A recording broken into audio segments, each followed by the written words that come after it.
I have a question for President Tinubu of Nigeria. How dare you? How dare you pat yourself on the back and take credit for the return of the schoolgirls abducted in Kebbi State, the return of the worshippers abducted in Kwara State, and the return of 50 out of over 200 missing students from the Catholic school in Niger State? How dare you? How dare you deceive Nigerians into thinking you took active military action to rescue and recover with no evidence of kidnappers apprehended, terrorists arrested, or even armed terrorists shot on sight for trying to resist the rescue and recover mission? That's because there was no rescue and recovery mission. And there is not, because you are busy negotiating and paying these bastards with Nigerian taxpayers' money. You walking embodiment of a political corpse. How dare you gaslight Nigerians into thinking you're a competent commander-in-chief when you're absolutely nothing of the sort. The audacity to treat Nigerians as though, well, be grateful, I got the girls back, I got the students back, I got the people. No. That's your freaking job. Your job is to deliver security and justice. How can there possibly be security and justice for Nigerians when the very people who commit these vile crimes, including murder and rape, are waltzing around Nigeria without fear of consequence and the effrontery to carry on committing these crimes with impunity?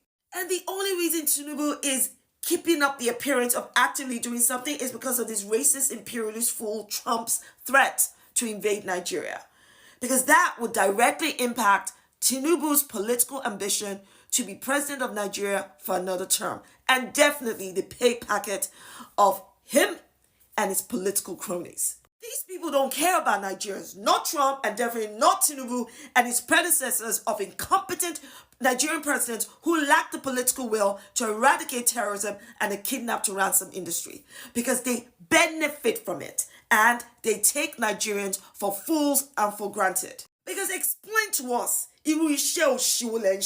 how do you rescue and recover people, and the people you're rescuing and recovering them from are what?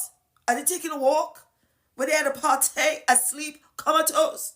Or they just, go there and they're all wrong. They just let you take them. How did that work out?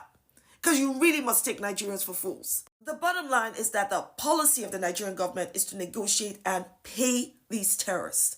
And the only reason we're seeing Tinubu and his ilk appear to actively do something is because of the current international focus in Nigeria and the weaponization of Nigeria by this racist imperialist fool, Donald Trump.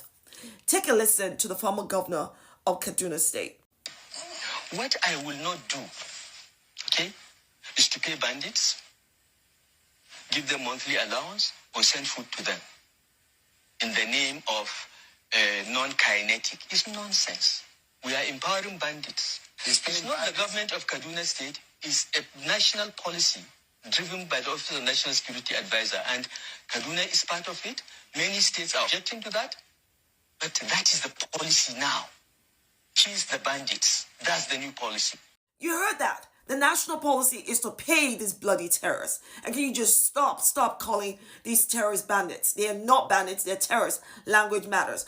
And let me tell you, the Nigerian government knows exactly who these terrorists are. They know them by name, they know them by face, they know where they're from, they know who their families are, they know them on freaking sight. They have peace meetings with them. Peace will show so. What kind of useless peace are you negotiating? Peace without justice is no freaking peace. These terrorists that are killing, murdering Nigerians should be locked up in prison, and the only time they leave prison is in a freaking coffin. Peace call. Peace seasoning.